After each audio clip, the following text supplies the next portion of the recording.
Our topic for today's notes covers the first 2 years of the Civil War. We know that the war started in 1861 with the southern shelling of Fort Sumter in Charleston Harbor. And we've discussed the strategies that both sides were going to use to try to win the war. So with the notes today, we'll get into the first actual battles of the war and cover the first 2 years.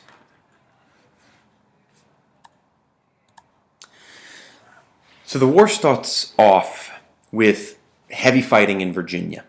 A lot of major battles take place in Virginia, which makes sense. It's right, Virginia is right on the border with Washington, D.C. and the North. The South actually wins the first major battle, the Battle of Manassas, also called the Battle of Bull Run. And that was a bit of a shock to the North. They felt that they would be coming in, and this would be a quick war, over quickly, and they were surprised to see that it's not going to be as quick as they thought it would be. Both sides, I think, realized that they were going to be in for a longer war than they initially thought. The North actually ends up losing most of the battles early in the war. And they failed in their attempt to try to capture Richmond quickly. So that was part A of the Anaconda Plan.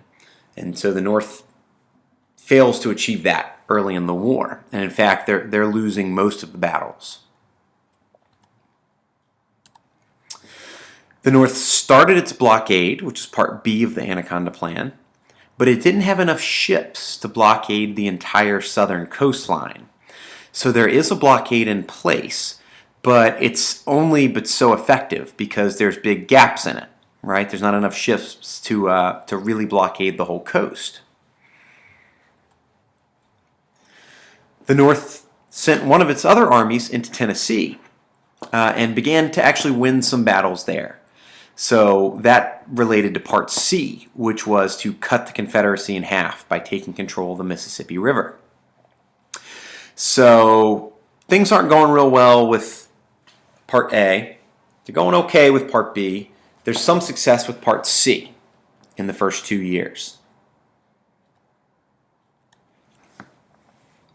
In the second year of the war, September of 1862, arguably the most famous Confederate leader, Robert E. Lee, tried to win the war by actually invading the North. He felt that, if the North saw that fighting was taking place in their territory, it might cause them to give up. So he invades the North, goes into Maryland, and is trying to live off the countryside, win some battles, maybe even take Washington, D.C. But he failed at a place called Antietam in Maryland.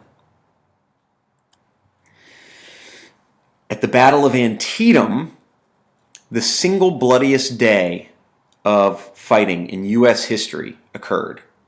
There were over 22,000 casualties, which means killed, wounded, or missing. So that doesn't necessarily mean 22,000 people killed, but killed, wounded, or missing. The single bloodiest day in the history of the country in terms of warfare.